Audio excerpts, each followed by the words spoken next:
watching, you may well be aware of the fact that the church is facing serious difficulties.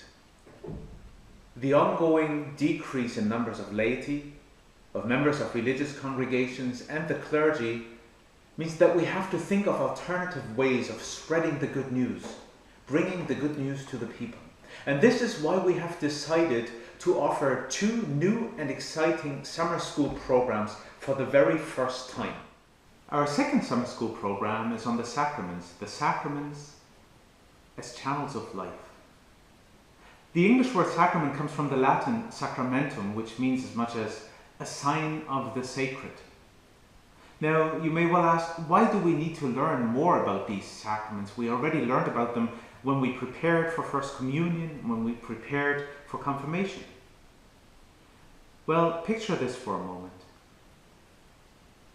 A young girl goes to the bishop and gives him her piggy bank. And the bishop says, "Are you giving me your money?" And the girl says, "Yes, I am, bishop." And then the bishop says, "Is this your tithing money?" And the girl says, No, it isn't." And then the bishop says, "Well, why then are you giving me all your money?"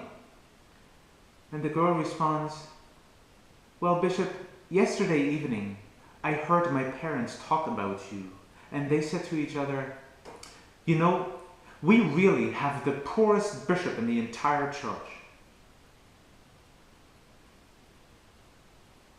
In this day and age, it is terribly important that our knowledge of theology and of our faith is not poor, whether we are members of the clergy, members of religious life, or members of the laity. We need to know more about our faith. That's why we are offering this summer school program on the sacraments.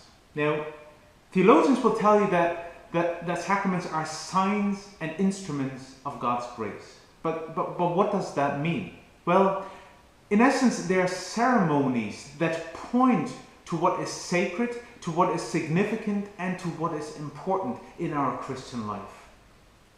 You might say that they are occasions for experiencing God's saving presence. Essentially, we group the 7 sacraments into 3 categories. First, there are the 3 sacraments of initiation: baptism, confirmation, and the Eucharist. And then we have 2 sacraments of healing: sacrament of reconciliation and anointing of the sick. And then we also have 2 sacraments of service and mission: holy orders and matrimony. Now, let us try to learn more about these sacraments, about experiencing God's saving grace. Let us try to experience them as signs and instruments of God's saving grace.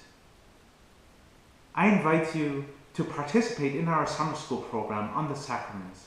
Let us accept the sacraments as channels of life.